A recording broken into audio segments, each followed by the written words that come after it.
Islamic scholars بیانت کے لیے M اے official channel کو سبسکرائب کریں، ویڈیو کو لائک، کامنٹ اینڈ شیئر کریں۔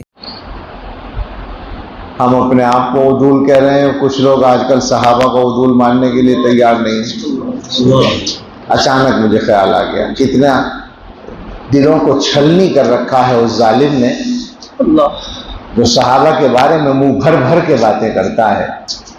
اور کچھ احمق ہم میں ایسے پائے جاتے ہیں جو مولوی ہی ہیں، مدرسوں کے فضلاء ہی ہیں، وہ یہ کہتے ہیں کہ صاحب حوالوں سے بات کر رہے ہیں، دلیل سے بات کر رہے ہیں۔ اتنی موٹی بات نہ وہ آدمی جان رہا ہے جو اس کا ذمہ دار ہے۔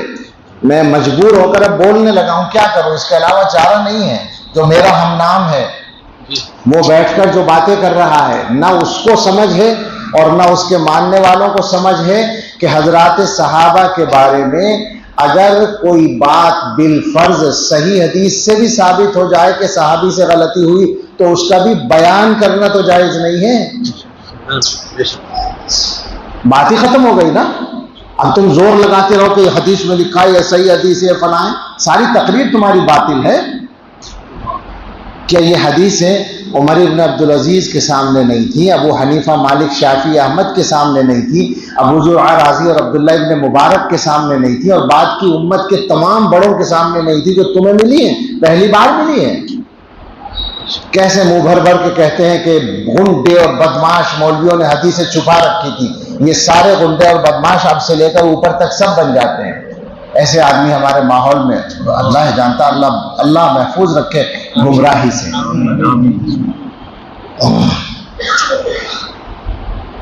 تو ظاہر موضوع ایسا ہے کہ جب بھی یاد آ جائے تو تکلیف ہوتی ہے۔ میں نے تو اس لیے پچھلے مہینے اداریہ لکھا، مانا مدارالعلوم کا اسی پر لکھا ہے، اور گزارش یہی کی ہے کہ یہ بات اچھی طرح سمجھ لیں کہ حضرات صحابہ کے بارے میں امت کے پہلے دن سے یہ طے کر لیا گیا، یعنی دور صحابہ کا آخر ہے، عمر ابن عبدالعزیز سے شروع ہو رہی ہے بات۔ ان کا ارشاد پوچھ لو، پڑھ لو کتابوں میں کیا ہے۔ صحابہ کے مشاجرات کے بارے میں انہوں نے کہا ہے کہ اللہ نے ان کے خون سے ہمارے ہاتھوں کو پاک رکھا، تو ہم اپنی زبانوں کو آلودہ کیوں کریں۔ یہ عمر ابن عبدالعزیز کہہ رہے ہیں، آج کا کوئی چھوٹ بھیا نہیں کہہ رہا ہے، وہ افضل التابعین کہہ رہا ہے۔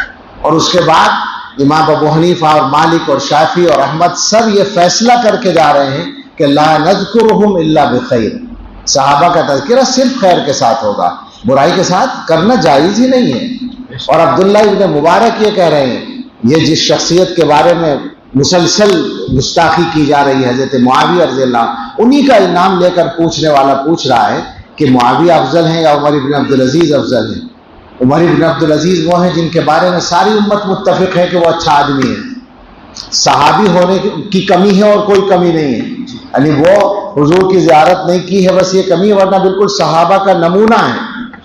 اور حضرت معاویہ پر لوگوں کی کیچڑ اچھالی ہوئی ہے، تو اس لیے پوچھ لیا کہ صاحب وہ افضل ہیں یا حضرت معاویہ افضل ہیں۔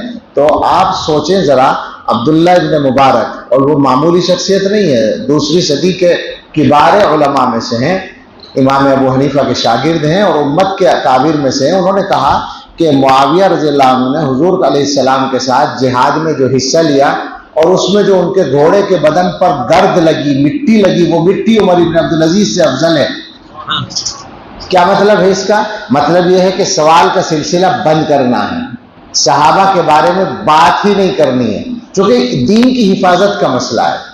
یہ بات ہمیشہ اچھی طرح سمجھ کے چلنی چاہیے کہ شیعیت جو پیدا کی گئی تھی، شیعیت کو جو کھڑا کیا گیا تھا، اسلام کو کنڈم کرنے کے لیے کیا گیا تھا، لیکن اب اسلام کو یوں ہی کنڈم کرنا تو آسان نہیں تھا، تو اس کے لیے راستہ نکالا گیا تھا کہ صحابہ کو کنڈم کیا جائے۔ سارا دین نقل کرنے والے صحابہ ہیں، جب یہ کنڈم ہو جائیں گے دین کنڈم ہو جائے گا، یہ تھا قصہ۔ تو یہ بات پہلی ہی صدی کے علماء سمجھ رہے ہیں، تابعین سمجھ رہے ہیں، تبع تابعین سمجھ رہے ہیں، ائمہ مجتہدین سمجھ رہے ہیں کہ یہ سازش ہے، لہٰذا وہ پہلے ہی بند باندھ رہے ہیں کہ نہیں، صحابہ کے بارے میں کوئی بات نہیں۔